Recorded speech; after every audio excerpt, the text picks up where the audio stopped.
우리 하나님 말씀 보도록 합니다. 하나님 말씀 신약성경 마가복음 10장의 말씀을 보겠습니다. 신약성경 마가복음 10장 13절에서 16절까지의 말씀을 보도록 하겠습니다. 마가복음 10장 13절에서 16절까지의 말씀 우리 같이 한 목소리로 받들어 읽겠습니다. 사람들이 예수께서 만져주심을 바라고 어린아이들을 데리고 오매 제자들이 꾸짖거늘 예수께서 보시고 노하시어 이르시되 어린아이들이 내게 오는 것을 용납하고 금하지 말라. 하나님의 나라가 이런 자의 것이니라. 내가 진실로 너희에게 이르노니 누구든지 하나님의 나라를 어린아이와 같이 받들지 않는 자는 결단코 그곳에 들어가지 못하리라 하시고 그 어린아이들을 안고 그들 위에 안수하시고 축복하시니라. 아멘. 5월 첫째 주일입니다. 전국교회가 어린이 주일로 지킵니다. 어린이의 기준은 뭘까요? 몇 살부터 몇 살까지가 어린일까요?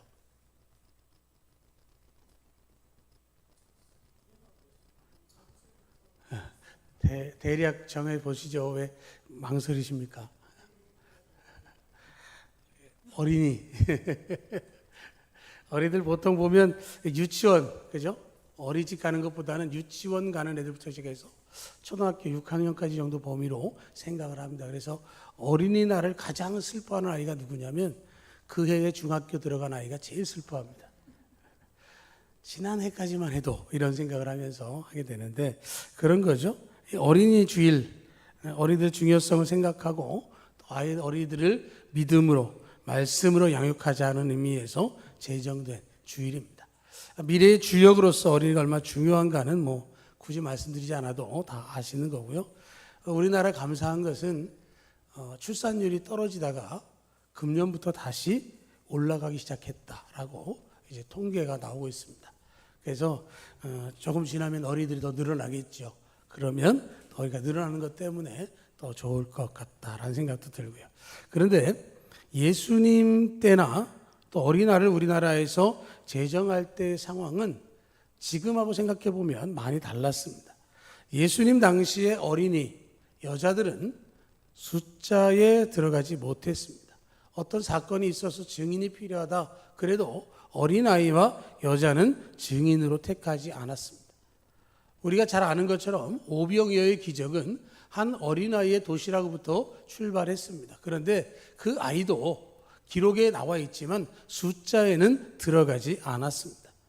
그래서 마태복음 14장에 보면 여자와 어린아이 외에 5,000명이나 되었다라고 기록하고 있습니다.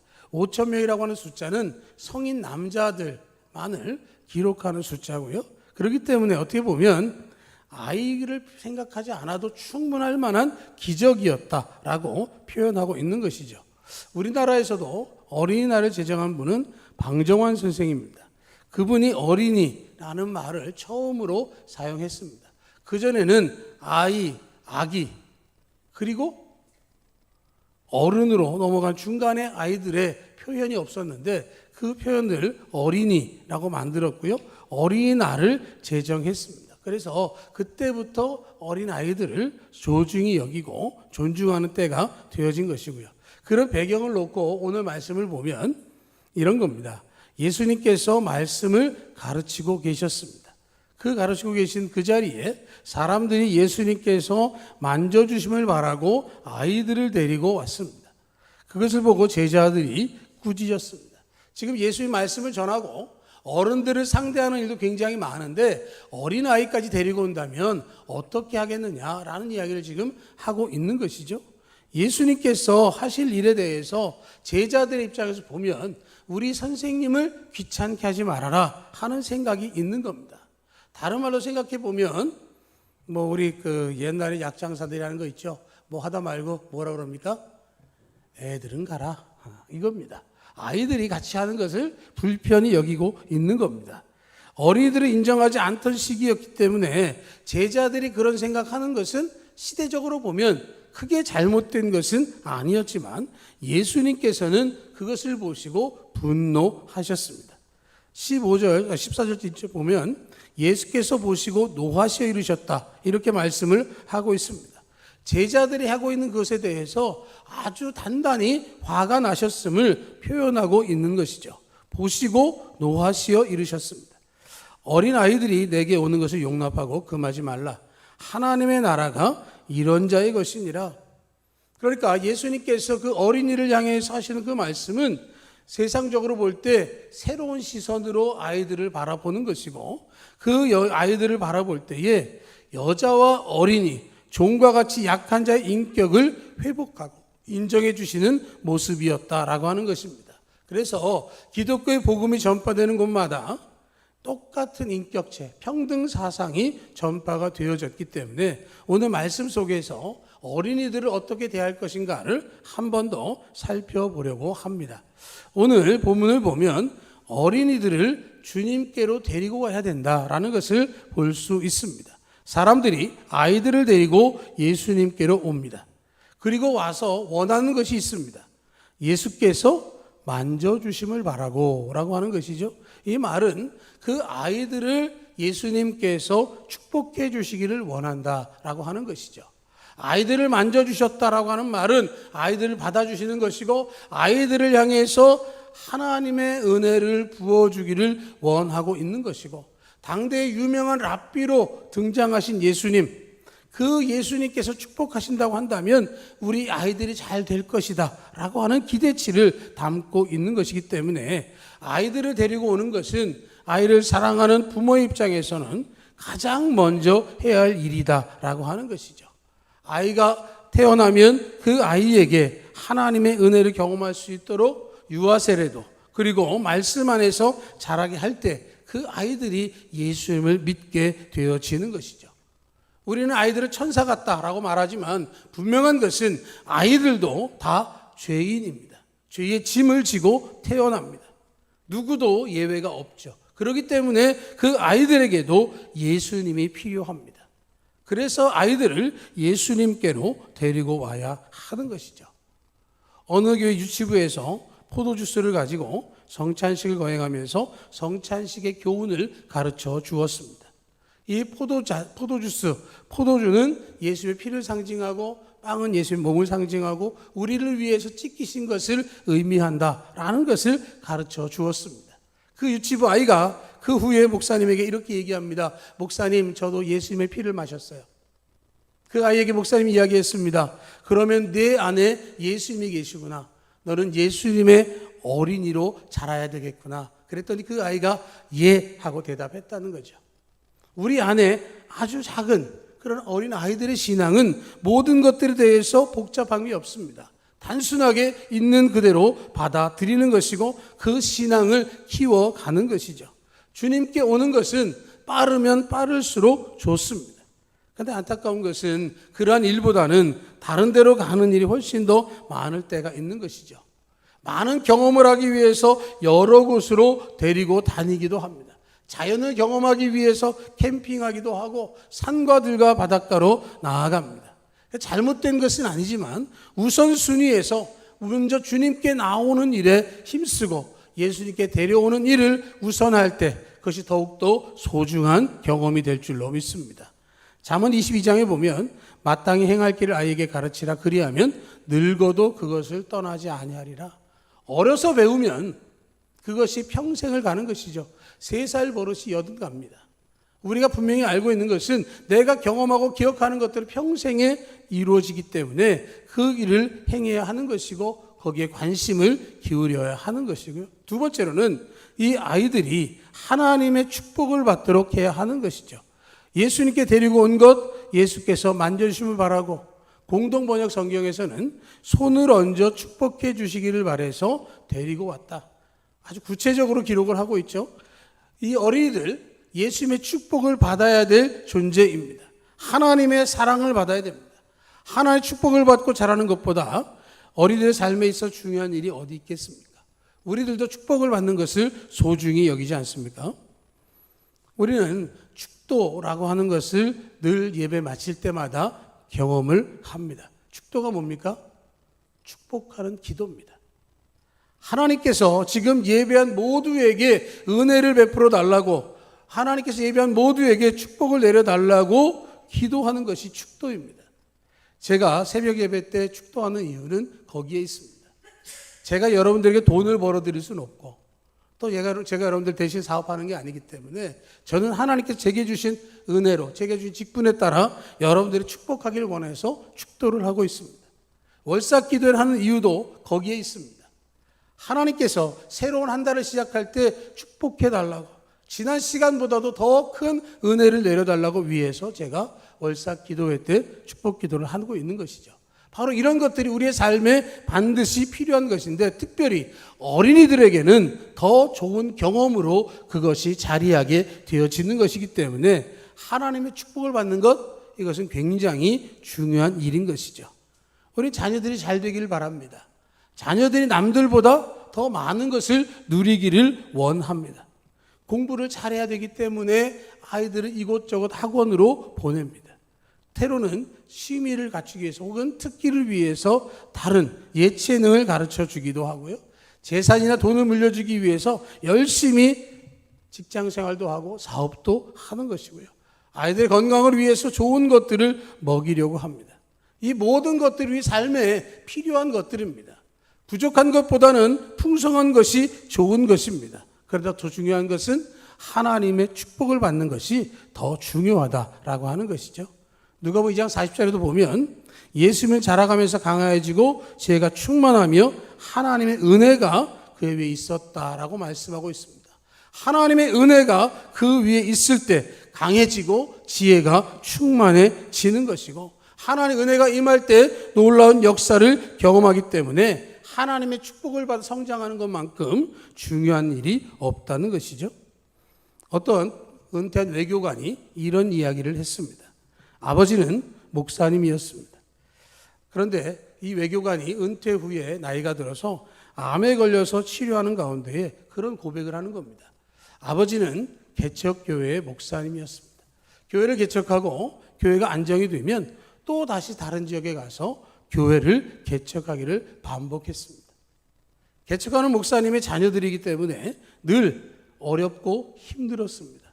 그런데 아버지는 매일 아침 가족을 불러 모아놓고 가족 예배를 드렸습니다. 무슨 본문을 가지고 예배를 드리든지 결론은 똑같았습니다. 아버지의 결론은 예수님 붙잡으면 다 붙잡은 거고 예수님 놓치면 다 놓치는 거다. 그 사람을 가장 힘들게 한 것은 가난이 아니라 매일 아침 반복되는 아버지의 결론이었습니다.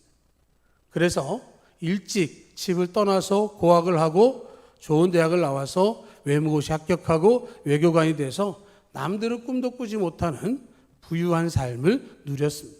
그리고 언제나 삶을 살아가면서 목적은 뭐였냐면 아버지 이야기, 예수님 붙잡으면 다 붙잡은 거고 예수님 놓치면 다 놓치는 거다라는 말이 틀렸다는 것을 증명하는 게 자기의 목적이었다는 거죠. 그래서 자녀를 낳았을 때 정말로 예수님 빼고 다 주려고 했답니다. 좋은 옷도 입히고 좋은 음식도 먹이고 좋은 집에서 좋은 교육을 시키고 좋은 직업을 갖도록. 그래서 아이들이 성공했고 외국에서 유명한 대학의 교수가 되는 삶을 살게 되었는데 자기가 암에 걸려서 마지막 인생을 정리하면 생각해 보니까 자기가 틀리고 아버지가 맞았다는 거죠. 예수님 붙잡으면 다 붙잡은 거고 예수님 놓치면 다 놓치는 거다. 가난한 목사이셨던 아버지가 가장 중요한 것을 자기에게 남겨줬지만 부자 외교관인 자기는 자식들에게 정말로 중요한 예수님을 남겨주지 못한 것이 가슴이 아프다라고 이야기했습니다. 예수님이 없는 세상적인 성공은 무슨 의미가 있고 무슨 축복이 되겠습니까? 하나님 안에서 하나님의 축복을 받고 자라가야 하는 것이죠. 그러기 위해서 우리는 예수님께 데리고 오는 것뿐만 아니라 적극적으로 축복받는 신앙생활을 가르쳐야 합니다. 예배하는 것을 소중히 여기게 해야 합니다. 예배에 참석하고 말씀을 들어야 합니다. 예수님의 이름으로 기도하는 것도 가르쳐야 합니다. 스스로 기도할 수 있어야 됩니다. 하나님 말씀이 성경을 읽고 말씀대로 살아간 일에도 힘써 가르쳐야 합니다. 우리 하나님의 말씀을 읽는 것을 굉장히 어려워하지만 사실은 말씀은 읽으면 읽을수록 쉬워집니다. 왜냐하면 읽었던 말씀을 또 읽는 거거든요. 바뀌지 않습니다. 그러니까 성경 말씀을 계속해서 읽고 그 말씀대로 살아가는 일에도 힘써야 하는 것이고 그렇게 가르쳐야 하는 것이죠. 말씀을 읽고 말씀을 깨닫게 해야 합니다. 그리고 그 말씀 속에서 축복을 받으며 자라갈 때 그의 삶이 축복과 승리의 삶으로 장식되게 되는 것이죠. 어린 시절부터 예수님께 나와서 예수님의 음성을 들을 수 있어야 하고 그 축복을 받을 수 있도록 해야 하는 것이고요. 세 번째로는 하나님의 나라에 들어갈 수 있어야 하는 것입니다. 꾸짖는 제자들 향해서 예수님께서 노하시고 말씀하셨습니다. 어린아이들이 내게 오는 것을 용납하고 금하지 말라. 하나님의 나라가 이런 자의 것이니라. 이렇게 말씀을 합니다. 그리고 15절에 뭐라고 하시냐면 내가 진실로 너에게 이르노니 누구든지 하나님의 나라를 어린아이와 같이 받들지 않는 자는 결단코 그곳에 들어가지 못하리라 말씀을 하셨습니다. 하나님의 나라가 이런 자의 것이다 라고 말할 때 그 하나님의 나라가 어린아이의 것이다가 아닙니다. 어린아이와 같은 자라는 것을 이야기하는 것이죠. 어린아이들이 오는 것을 막지 말아라 하는 것은 교회를 나오는 아이들을 기쁘게 맞이하라고 하는 것이고 그 아이들이 주님께 나오는 것으로 알고 그들을 위해서 기도하고 그들을 섬기라고 하는 말씀을 하고 있는 것이죠. 그렇게 하지 않으면 그것은 우리 예수님을 화나게 하는 일입니다. 주님께서 말씀하십니다. 누구든지 하나님의 나라를 어린아이 같이 받들지 않는 자는 결단코 그곳에 들어가지 못하리라. 받든다라고 하는 말은 뭐냐면 그것을 있는 그대로 받아들인다라는 말입니다. 어린아이들이 단순하게 복음을 전하며 그 말씀을 있는 그대로 받아들이는 것과 같이 그렇게 할 때에 하나님의 나라가 바로 이런 자의 것이다 라고 말씀을 하고 있는 것이죠. 그래서 하나님의 나라는 이런 자의 것이고 그렇게 하지 않는 사람들은 그곳에 하나님의 나라에 들어가지 못한다라고 말씀을 하고 있는데 이 말은 하나님의 나라에 들어가는 것이 진정한 복이다라고 말씀을 하고 있는 것이죠. 여러분 모두 우리는 하나님의 나라에 들어가야 합니다. 그 복을 누려야 합니다. 하나님의 나라는 나중에 우리가 이 세상을 떠나서 천국에 들어가는 것도 의미하는 것이고 이 땅에서 하나님과 함께 누리며 살아가는 삶을 이야기하기도 하는 것이고요. 어찌됐건 내가 예수를 믿기 시작한 그때로부터 하나님의 나라 천국에 가기까지 이 땅을 살아가는 동안에도 하나님 나라 백성답게 우리가 살아가야 된다라고 하는 것이고요. 그렇게 하기 위해서 어린아이와 같이 하나님의 나라를 받아들여라 하는 겁니다. 어린아이의 것도 아니고 어린아이만 들어가는 것도 아니고 어린아이처럼 받아들이는 자들이 천국에 들어갈 수 있는 것이죠. 시편 141편 1절에 3절을 보면 여호와여 내 마음이 교만하지 아니하고 내 눈이 오만하지 아니하오며 내가 큰 일과 감당하지 못할 놀라운 일을 하려고 힘쓰지 아니하나이다. 실로 내가 내 영혼으로 고요하고 평온하게 하기를 젖된 아이가 그의 어머니 품에 있음 같게 하였나니 내 영혼이 젖된 아이와 같도다. 이스라엘 지금부터 영원까지 여호와를 바랄지어다 라고 말씀을 합니다. 교만하거나 오만하지 않습니다. 내가 어떤 큰 일을 해서 남들 감당하지 못하는 큰 일을 내가 해내겠다라는 위대한 일을 꿈꾸는 것이 아니라 어린아이와 같이 하나님의 품 안에서 내 믿음을 지켜나가길 원한다라고 하는 고백을 하고 있는 겁니다. 지금부터 영원까지라고 하는 말은 내가 그 음성을 들었던 그때로부터 지금까지 하나님을 사모하고 하나님의 은혜 가운데 지나길 원한다라는 것이죠. 어린아이들은 홀로 지낼 수 없습니다. 특히 갓난아기 그렇습니다. 갓난아기에 누가 제일 필요하죠? 어머니가 필요합니다. 젖된 아이가 어머니의 품에 있으면 고요하고 평온합니다. 어떤 상황이 펼쳐져도 부모의 품에 있는 아이는 새근새근 잠들 수 있습니다. 모든 것을 부모에게 의지하고 부모를 바라고 모든 것을 맡기고 살아가는 것. 이것이 바로 낮아지는 것이고 어린아이 같이 받아들이는 겁니다. 하나님 우리에게 원하시는 게 뭐냐? 어린아이와 같아라 하는 겁니다. 네가 뭐 할 수 있다고 하지 말고 모든 것을 내게 맡기면 내가 모든 것을 책임져 주겠다라고 말씀을 하고 있는 것이죠. 그럴 때 하나님 나라의 주인공이 되고 그날의 축복을 누리면서 살아갈 수 있는 거죠. 우리는 아이들을 사랑하는 시대를 살아갑니다. 내 자녀들은 누구의 자녀보다도 더 소중합니다. 아이를 위해서 하고 있으면, 할 수만 있다면 무엇이든지 하는 것이 부모입니다. 기러기 아빠, 기러기 엄마가 되는 것도 기꺼이 용납합니다. 내 삶을 좀 내려놓고 내가 좀 양보하고 희생한다 할지라도 내 아이가 잘 될 수 있다면 나는 그것을 하겠다라고 하는 부모들의 세대를 지나고 있습니다. 그런데 정말로 중요한 것, 내가 예수 그리스도를 믿는 신앙의 부모라고 한다면 신앙 가운데서 우리 아이에게 가장 소중한 것이 무엇인지를 알고 구별해야 하는 것이죠. 세상적인 필요를 채우는 것이 부족하다는 것이 아니라 더 중요하고 더 복이 되는 가장 근본을 우리가 알아야 된다라고 하는 것이죠. 진정한 복은 절대적인 신앙을 갖는 것입니다. 우리 아이들이 예수님을 주님으로 고백하는 것입니다. 우리 아이들이 예수님께 기도하는 것입니다.